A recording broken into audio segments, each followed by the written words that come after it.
Gazette du Togo, une vision sur l'actualité togolaise et sur le monde.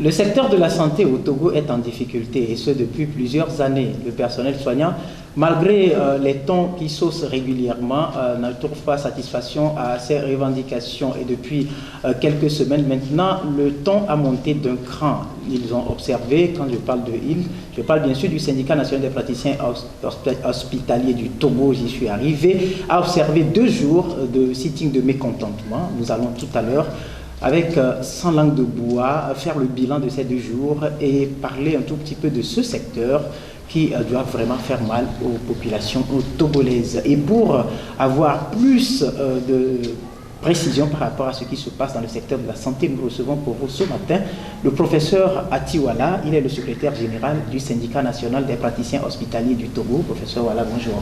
Bonjour. Et comment vous vous portez vous-même?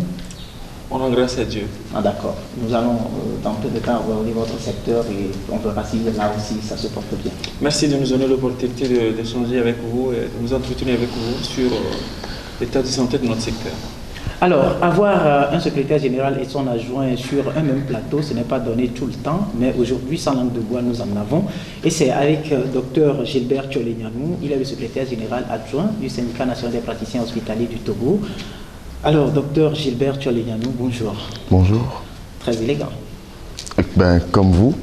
Ah bon, vous trouvez? Ben oui, je pense. Ah, ok, très bien. Alors, nous sourions parce que c'est un peu pratique, mais docteur, voilà, est-ce qu'aujourd'hui, dans le secteur de la santé, les praticiens hospitaliers peuvent soigner? Je pense que c'est difficile de sourire dans le secteur de la santé aujourd'hui. Difficile parce que tant les conditions de vie que celles du travail sont pénibles. C'est d'ailleurs la raison pour laquelle ces derniers temps, on voit pointer à l'horizon ces mouvements sociaux que nous ne souhaitons pas, mais qui malheureusement risquent de se produire si le gouvernement ne fait pas d'effort pour écouter les cris de cœur de ceux qui officient dans ce secteur. Il risque de se produire ou bien ça a déjà démarré puisque j'avais parlé tout à l'heure de 2 jours de sitting de mécontentement. Oui, les sittings n'ont rien à voir avec les grèves. Ah. Quand on parle de sitting, c'est un arrêt de travail pour un moment donné, alors que les cessations de travail constituent des arrêts de travail pour des durées plus ou moins longues. Alors, docteur Gilbert Tcholenyanou, quel bilan établissez-vous pour ces 2 jours de sitting de mécontentement? Alors, comme l'a dit le professeur voilà, tout à l'heure, en fait, il n'y a pas de bilan à établir, en fait. Établir un bilan reviendrait à dire s'il y avait un sentiment de fierté.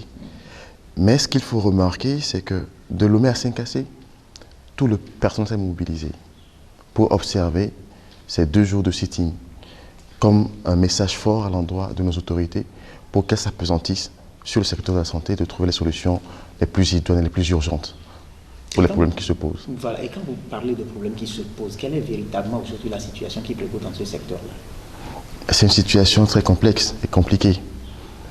Nous avons, comme le professeur l'a dit, nous avons sur notre plateforme soulevé l'absence de personnel de santé. Il y a un manque criard de personnel soignant, la vétusté des infrastructures, l'absence d'équipements, de soins de qualité et le problème aussi de l'enseignement particulier de la santé qui se pose depuis 7 ans aujourd'hui. Et ajouter à ça maintenant la prise en charge du personnel en lui-même pour qu'il ne soit pas un risque pour les gens qu'il soigne et qu'il ne soit pas un risque pour leur famille d'où ils viennent.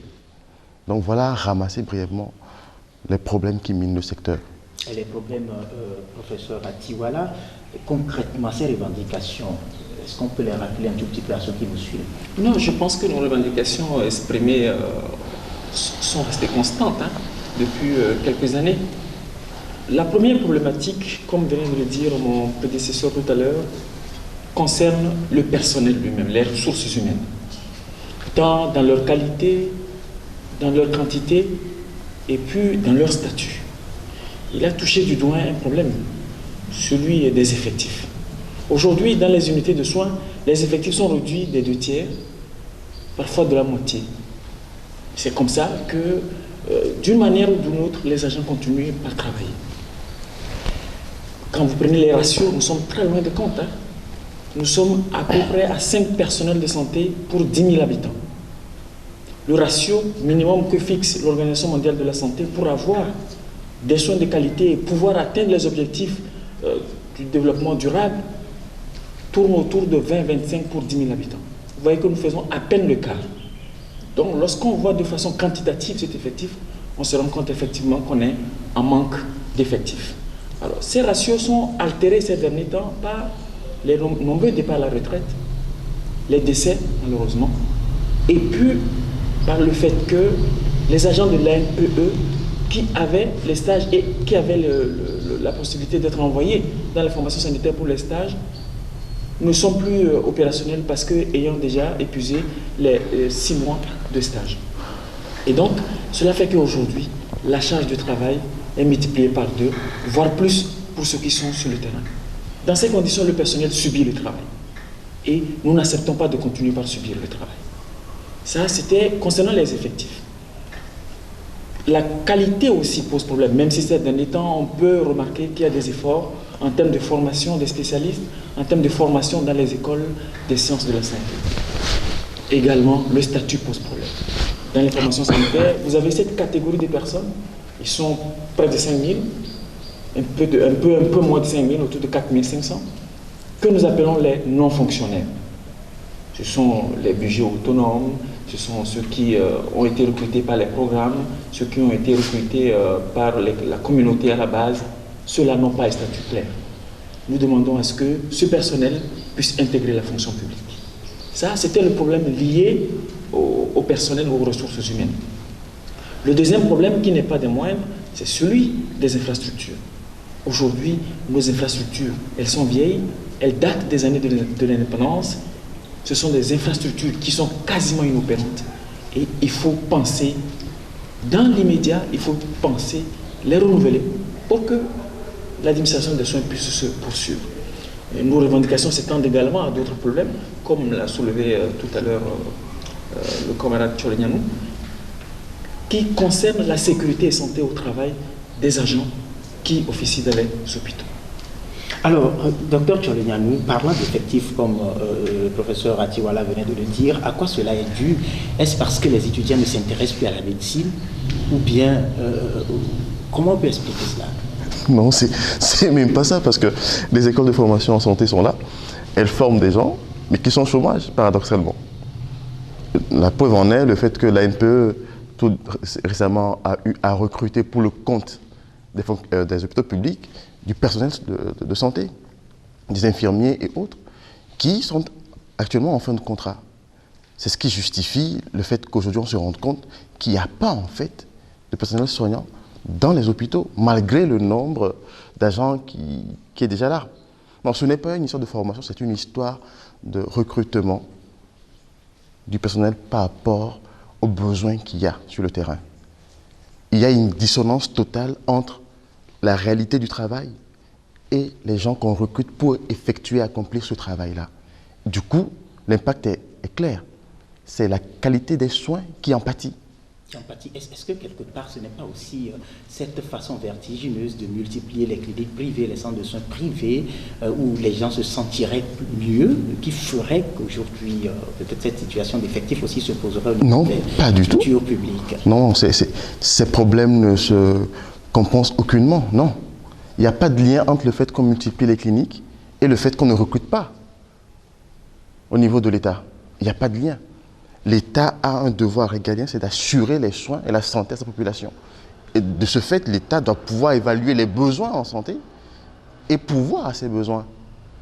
Et donc, aujourd'hui, on ne pourra aucunement parler du fait qu'il n'y a pas de personnel soignant disponible à recruter, puisqu'on en forme.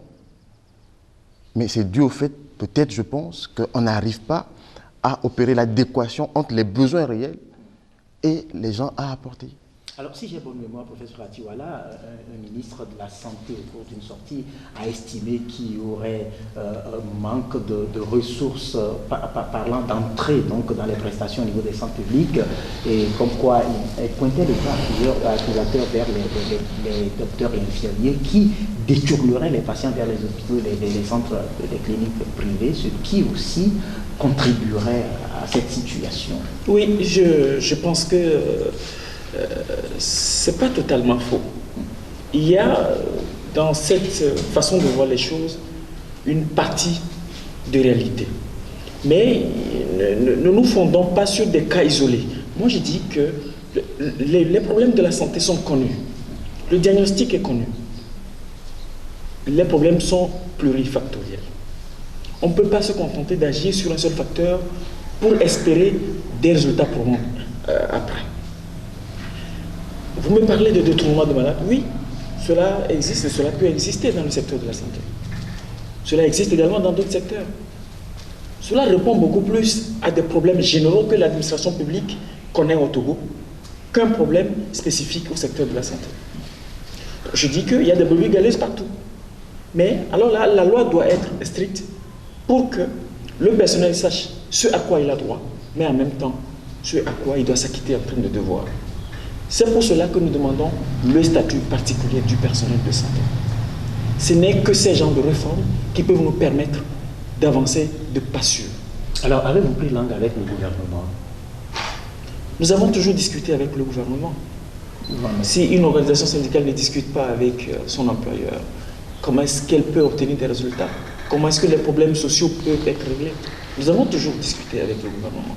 Mais prendre part à des discussions pour du pur formalisme, nous n'en voyons pas la pertinence.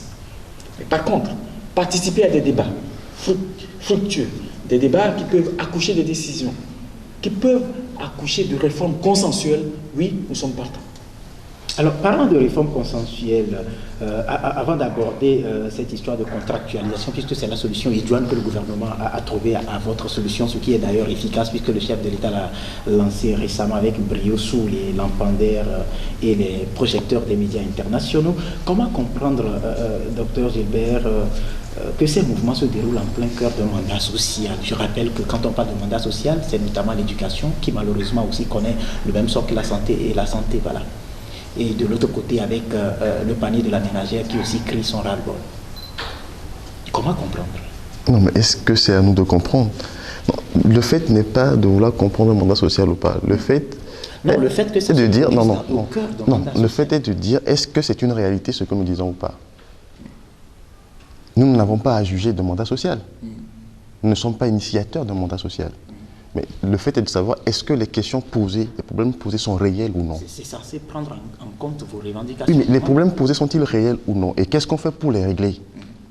Aujourd'hui, il est prouvé qu'on a moins de personnel pour soigner les malades. Vrai ou faux? Qu'est-ce qu'on fait pour y remédier? Il est prouvé aujourd'hui que nos hôpitaux sont vieux. Il n'y a pas d'équipement, il n'y a pas de matériel. Qu'est-ce qu'on fait pour y remédier? Il est prouvé aujourd'hui qu'on n'a pas de statut particulier pour la santé. Qu'est-ce qu'on fait pour y remédier? Il est clair aujourd'hui que pour qu'un médecin soit à l'hôpital, qu'un infirmier soit là, qu'un étudiant en médecine vienne, ils n'ont pas de vaccin avant de venir travailler à l'hôpital. Ils n'ont pas de couverture médicale d'assurance. C'est vrai ou c'est faux? On ne parle pas de l'INAM, qui est pour les fonctionnaires, les contractuels, les étudiants en médecine qui viennent prester dans les hôpitaux en stage. Quelles sont les dispositions qui sont prises en amont pour leur assurer une bonne santé et éviter qu'ils tombent malades? Qu'est-ce qui est fait? Les questions sont posées. Donc, nous, on n'a pas besoin de parler de mandat social. Nous parlons des problèmes posés. Des questions pour avoir des réponses. Mais c'est ce que nous disons. Nous posons des questions égales. Non, mais attendez. Mais il faut qu'on trouve des réponses ensemble. Nous posons des questions au gouvernement qui est tenu de répondre, puisque c'est le gouvernement qui a un mandat. Vrai ou faux? Bon, tout le monde saura répondre. Alors, dites-moi, professeur Ouala, je crois qu'avec docteur Tcholéganou, dites-moi, est-ce qu'on peut comprendre? Je vous mets à la place du citoyen lambda. On parle de mandat social et subitement, c'est au cœur de ce mandat social que les secteurs sociaux grognent. C'est ça le paradoxe en fait. Pour répondre simplement à cette question, il faut se mettre à la place d'un paysan qui est à Kouka, par exemple, ou à Pendial, dans le Pendial. Qui est à Mandouri, Mandouri. qui est à Tigba, par exemple. Et puis, on comprend simplement. Alors, ce paysan, est-ce que, s'il est malade, il peut se faire soigner à Tigba, à un coût accessible, aujourd'hui? Est-ce qu'il peut scolariser de façon efficace ses enfants sans difficulté? Tant vaut la nation, tant vaudra l'éducation, a-t-on l'habitude de dire. Si ces deux besoins vitaux, que ceux qui ont le mandat, on parlait, docteur Tcholonianou, tout à l'heure, ceux qui ont le mandat d'administrer les biens de notre État, tant que ces besoins vitaux ne seront pas satisfaits, il est évident qu'on n'est pas dans un mandat social. Il ne faut pas aller chercher loin. Je pense qu'on ne va pas contourner, on ne va pas tourner autour du pot. C'est ça le vrai paradoxe. Aujourd'hui, il faut que nos autorités se ravisent pour que ces secteurs vitaux, ces secteurs qui peuvent témoigner de la vitalité d'une nation ou d'un pays puissent être revus, qu'on puisse leur permettre de fonctionner. Alors, docteur Gilbert Tchorlian, je reviens avec vous. Cette année, curieusement, vous êtes en plein mouvement de mécontentement. Le secteur de l'éducation, n'en parlons pas. Les femmes crient dans les marchés. Et le gouvernement, lors du vote du budget de l'exercice 2018, a mieux fait de revoir à la baisse le budget alloué à la santé. Êtes-vous inquiet? Parce que quand on parle de vos revendications, cette baisse doit forcément... Non, on est inquiet, on est plus qu'inquiet. Parce que fondamentalement, je me demande quelle est la lecture que les gens ont eu à faire de cela. Je ne peux pas comprendre, excusez-moi, que les députés qui émanent du peuple aient pu voter un budget pareil. Je ne comprends pas. Quelle est l'expression de la compréhension qu'ils font de la chose? On dit qu'il y a de la peine à soigner des gens. On n'a pas d'hôpitaux. Et vous qui émanez du peuple, vous votez un budget qui baisse le budget de la santé pour soigner les peuples qui vous ont élus. Moi, je ne comprends pas. Il y a un truc qui ne va pas. Et je me demande, à moins que la santé soit sacrifiée et qu'elle ne soit pas une priorité. Parce qu'aujourd'hui, on ne peut pas nous dire qu'est-ce qui sous-tend la diminution du budget de la santé. Rien ne le justifie, rien du tout. Aucune solution, aucune réforme ne justifie ce qui s'est passé. Il n'y a pas de sens à cela. D'autant plus que, on l'a dit entre-temps, la santé publique ne doit pas être un secteur de recettes ou de bénéfices à faire. Non. On ne peut pas aujourd'hui dire que les hôpitaux, par eux-mêmes, doivent pouvoir... Ce n'est pas possible. Public, ce n'est pas du privé. On n'est pas dans une clinique. On parle de soigner des gens qui n'ont même pas un franc. On parle de pouvoir opérer une dame qui n'a pas de revenus. On parle de pouvoir faire un enclouage à un monsieur, à un fermier qui s'est cassé la jambe dans son village, qui est togolais et qui, à ce titre, a droit à des soins. Donc si on nous parle aujourd'hui du fait que nos hôpitaux ont la capacité de se prendre en charge eux-mêmes sur les recettes, je pense humblement que c'est une déviation d'objectif. Et c'est une, excusez-moi l'expression, une incompréhension notoire de ce que c'est que la santé publique. Alors, je vous comprends, on va arriver tout à l'heure à la solution proposée par l'État togolais, le gouvernement, donc un programme qui est applaudi au sein du gouvernement par d'éminents professeurs de santé. Alors, docteur Atiwala, une question drôle. Avez-vous déjà soigné une autorité sur place ici au Togo? Oui, pourquoi pas. Nos autorités nous font confiance quand même. Hein. Ils viennent dans vos hôpitaux. En dépit de tout. Et donc le Premier ministre, l'ex-Premier ministre aura menti. Aucun membre de nos familles ou du gouvernement ne viendrait se faire soigner dans vos hôpitaux. Tout ce que je peux vous dire, c'est que toutes nos autorités ne se font pas soigner sur place. Mais il y en a parmi elles qui font confiance à la médecine togolaise. Alors la question suit, est-ce qu'il y a un lien au fait qu'ils ne viennent pas tous se faire soigner dans ces centres pour que ces centres soient aussi délaissés aujourd'hui ou qu'ils ne fassent pas les mêmes lectures que vous? En tout cas, c'est la conséquence logique que n'importe quel citoyen peut tirer. Hein. On peut se dire que, étant donné que c'est eux qui sont aux affaires, si les hôpitaux ne marchent pas, on peut penser que c'est parce que, pour la plupart, ils ne viendront pas se soigner dans nos hôpitaux. Mais je continue de dire que, parce que moi j'en ai soigné, Je pense que mes collègues en ont soigné également. Je continue de dire qu'il y en a parmi ces autorités qui font confiance aux compatriotes.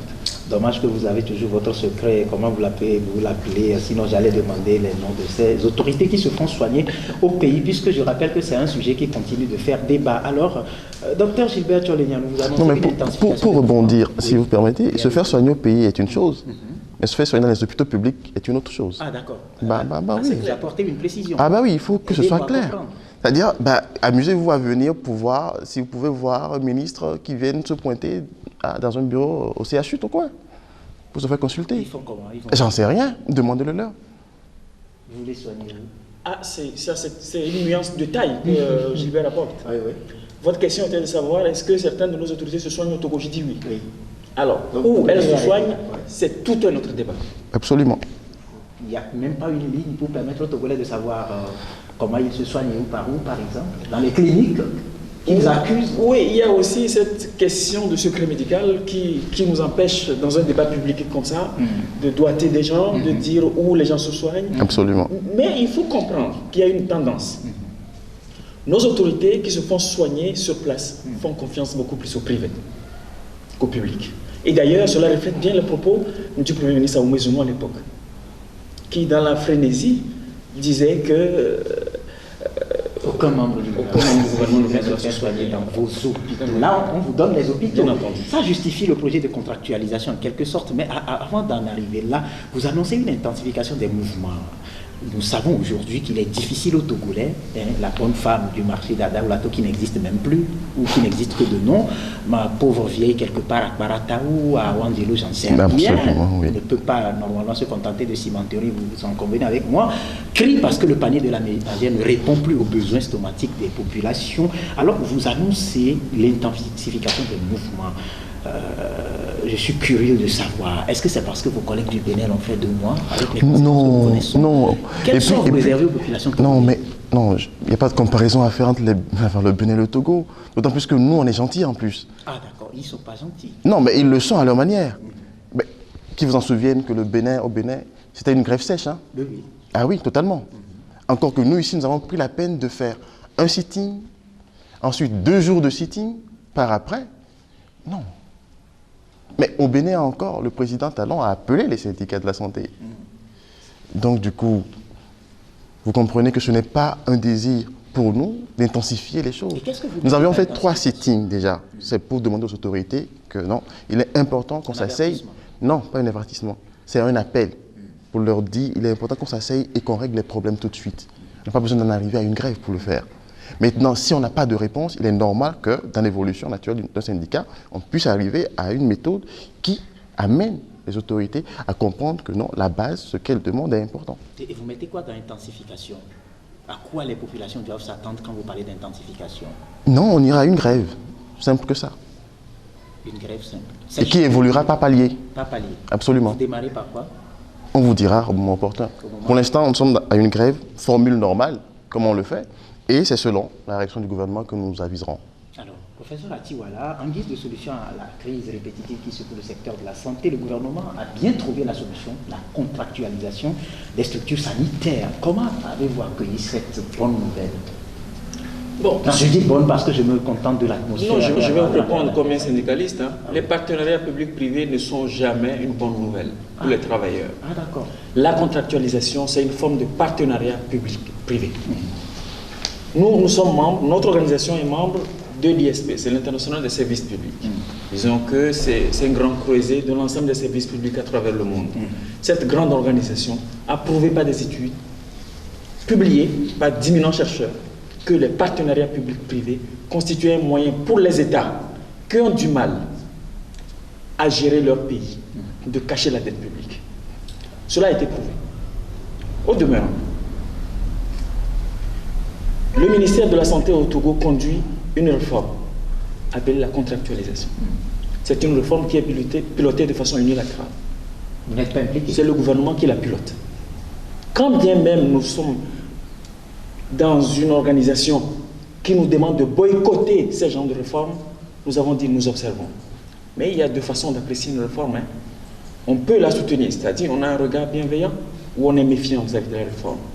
Aujourd'hui, nous attendons de voir quels sont les résultats concrets que cette contractualisation va apporter. J'ai lu dans des médias, sur les réseaux sociaux, des auteurs ont publié un rapport concernant le CHR à Takwame. Des chiffres ont été avancés. Nous voyons des chiffres avancés. Les organisations syndicales ne sont pas impliquées. Mais attention, notre mission, c'est de soigner les gens. Nous n'avons pas pour mission de conduire quelque réforme que ce soit. Mais nous sommes des partenaires sociaux avec qui il faut faire dans les secteurs de la santé. C'est pourquoi je parlais tout à l'heure de réforme consensuelle. Tout ce qui va être fait pour la population et qui doit passer par l'exécution des agents de santé doit recevoir l'assentiment des agents de santé. Donc aujourd'hui, le gouvernement est en train de conduire sa réforme appelée contractualisation. D'après ses auteurs, les résultats sont probants. On voit les jours qui viennent. Est-ce que ça promet, est-ce que ça peut répondre à vos revendications, cette contractualisation? Je pense que j'ai suffisamment parlé concernant cette question. De façon précise. De façon précise, nous attendons de voir. Vous attendez de voir. Alors, aujourd'hui, selon vous, docteur Gilbert Tchorlignanou, quelles peuvent être les pistes de solution? Puisque vous posez les problèmes, vous devez avoir une idée sur d'éventuelles pistes de solution. Elles sont simples, pas compliquées du tout. Ici et maintenant, on peut décider d'engager, de recruter dans la fonction publique les fonctionnaires contractuels, enfin les contractuels, si je peux me permettre de m'exprimer ainsi. On peut le faire, parce qu'ils sont là, ils travaillent déjà. On peut les intégrer tout de suite. Sans concours, évidemment. On peut le faire, parce que c'est un besoin urgent. Il y a des secteurs dans lesquels ça a été déjà fait. Ils comprennent ce que je veux dire. Et on peut le faire immédiatement. Deuxième chose, pour équiper nos hôpitaux, on ne va pas attendre 2-3 ans pour le faire. Si on décide de le faire aujourd'hui et qu'on met sur pied une commission qui étudie la faisabilité de la chose, on peut le faire dans l'immédiat. On peut aussi éventuellement, et on doit le faire d'ailleurs, penser à avoir des hôpitaux modernes et en construire. Des pays voisins l'ont fait. En l'espace de 6 mois, 1 an, on a eu des hôpitaux. Donc on peut le faire. On n'a pas besoin d'attendre 5 ans pour le faire. Donc théoriquement, nous pensons que les solutions sont à portée de main. Et qu'on peut y aller, absolument. Vous partagez son avis? Il faut construire les hôpitaux, on peut le faire, mais on doit le faire. Parce que c'est le besoin aujourd'hui. Si on refuse de soigner les Togolais, nous allons mourir. C'est aussi simple que ça. Là, on est dans le curatif. Le préventif, c'est autre chose. Mais ceux qui sont déjà malades et à qui on doit restituer d'une manière ou d'une autre la santé, il faut, dans un premier temps, équiper de façon optimale les hôpitaux. Et puis, dans un second temps, envisager construire des hôpitaux modernes. Nous devons le faire, c'est impératif. Alors, je rappelle que vous êtes le secrétaire général du syndicat national des praticiens hospitaliers du Togo. Quel appel avez-vous aujourd'hui à lancer au gouvernement, puisque vos revendications s'adressent à lui? Quel appel avez-vous à lancer à son endroit? Mon appel est double. Nous allons lancer un appel à l'endroit du gouvernement pour dire au gouvernement que notre pays connaît déjà une crise sociopolitique, une crise importante. N'en rajoutons pas. Il ne faut pas que le secteur de la santé contribue à entretenir la crise sociopolitique qui est là. La balle est dans leur camp. Il faut que nos autorités fassent en sorte que les problèmes que nous évoquons, qui sont des problèmes qui nous empêchent de continuer de soigner les Togolais, puissent être réglés. Mon second appel s'adresse à la population. Je pense qu'aujourd'hui, nous devons appeler la population à arbitrer cette situation. Si la population n'est pas soignée alors qu'elle a le droit de se faire soigner, je pense qu'elle a aussi ce droit-là de parler aux autorités en place. En faisant comment, par exemple, concrètement? Mon message est clair, je crois que ce n'est pas tombé dans les oreilles de sourds. Quelque chose à ajouter en matière d'appel? Ben oui. Parce que vous avez aussi vos collègues praticiens hospitaliers, vos camarades. Non, de toutes les façons, pour nous, par rapport à nos collègues, on est mobilisés. Et tout le monde est conscient de ce que nous disons. Aujourd'hui, les gens de santé se sentent complices d'une situation. De voir des gens mourir et de savoir qu'ils sont impuissants devant le fait de voir des gens mourir. Parce qu'ils ne peuvent rien faire. Ils n'ont pas de moyens, ils n'ont pas de matériel pour soigner les gens. Ils n'en ont pas. Et donc, si on se tait, on est complice. C'est pour ça que nous parlons pour dire non, il faut qu'on arrête l'hémorragie parce que les gens meurent dans nos hôpitaux et ce n'est pas normal. Et donc, nos collègues sont mobilisés pour pouvoir obtenir pour la population les soins de qualité. On ne peut pas aujourd'hui limiter l'indicateur de performance en santé à des recettes. Je le rappelle encore. L'indicateur premier, c'est de savoir combien de gens meurent dans nos hôpitaux. Comment est-ce qu'on fait pour éviter les morts? Pas comment est-ce qu'on fait pour compter les morts à la morgue et pour voir les recettes. Non. Alors, parlons de vos collègues. J'étais à l'intérieur du pays dans une structure sanitaire publique la dernière fois et puis j'ai écouté, mes oreilles sont un peu curieuses, un cri de cœur venant de ceux qui observaient le sitting, qui doigtaient un peu l'administration, qui serait indifférente. L'administration, bien sûr, du dit hôpital d'être un peu indifférente par rapport à ces mouvements. C'est pour ça que j'insiste sur l'appel. Qu'est-ce que vous diriez à vos collègues qui pensent qu'ils peuvent jouer à la magie? Et quelle magie? Peut-être rester dans leur bureau et que les malades se soignent dans les rues. Non, mais c'est l'éternelle phobie des Togolais, la peur de je ne sais quoi. Des gens qui pensent qu'ils sont redevables à X ou à Y et qui pensent donc que le fait de réclamer ce qui est de droit est une, je ne sais pas moi, est une insulte à ceux à qui ils sont redevables. Non, il faut arrêter ça. Ceux qui sont dans les bureaux, ils savent très bien que le mouvement que nous faisons, c'est pour leur bien. Ils sont Togolais, ils tombent malades au Togo, ils se feront soigner au Togo. Ils n'iront pas à l'étranger pour se faire soigner, ils le savent très bien. Et tout ce qui retombe comme intérêt, comme bénéfice, ils en ont aussi en tant qu'administrateurs. Par contre, ce qu'il faut demander à ces personnes-là, c'est d'éviter des détournements de fonds, par exemple. Et par rapport à la gestion de nos hôpitaux, c'est un problème réel aussi. Donc nous demandons à tout le monde de se sentir concerné par le mouvement que nous faisons. Et si c'est pour les Togolais, il n'y a pas de raison d'avoir peur. Il faut qu'on s'engage. Dommage qu'on n'a pas le temps parce que vous avez laissé quelque chose de très important. Tout à l'heure, un dernier mot, professeur Atiwala. Je crois que le docteur Tcholignano a tout dit. Le mercredi 31 janvier, jeudi 1er février, si rien ne se passe jusque-là, nous allons exécuter cette œuvre-là. Après, si rien ne se passe, les mouvements sociaux vont se poursuivre. Ce n'est pas bien pour notre pays, ni pour les autorités, ni pour la population, ni pour nous-mêmes les soignants. La balle est dans le camp des autorités parce que c'est elles qui ont la possibilité de régler cette situation. Donc, il est grand temps que les problèmes que nous posons puissent trouver solution. Un dernier mot, docteur Gilbert Tcholignano. Non, je peux dire simplement qu'il est temps que nous ayons en conscience le bien du peuple togolais. Merci donc à vous, messieurs, pour la disponibilité. Et on vous souhaite bonne chance, je dirais, pour la réussite ou la satisfaction de vos revendications pour le grand bonheur du peuple togolais. Merci. Alors, à vous qui nous avez suivis, c'était l'émission Sans langue de bois qui a reçu aujourd'hui pour vous le secrétaire général du syndicat national des praticiens hospitaliers du Togo, professeur Atiwala, et son adjoint, docteur Gilbert Tcholignano, avec l'autre nom que je garde jalousement pour moi, parce que c'est pour les intimes. Alors, vous avez suivi l'état donc, du secteur de la santé au Togo, et à chacun de prendre conscience de cette réalité et de jouer sa partition pour que le bas peuple ne puisse en pâtir. Merci donc à tous ceux qui sont derrière la caméra. Merci à tous ceux qui ont coordonné à la réalisation. Bien des choses. À tout de suite.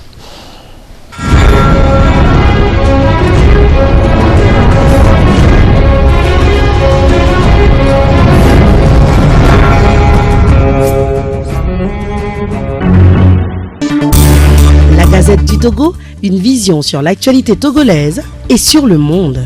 Rejoignez-nous sur le www.lagazettedutogo.com ou sur nos comptes Facebook, Twitter et YouTube. Pour tout contact, écrivez à contact@lagazettedutogo.com ou appelez le 92 80 88 53. La Gazette du Togo, c'est l'information en continu.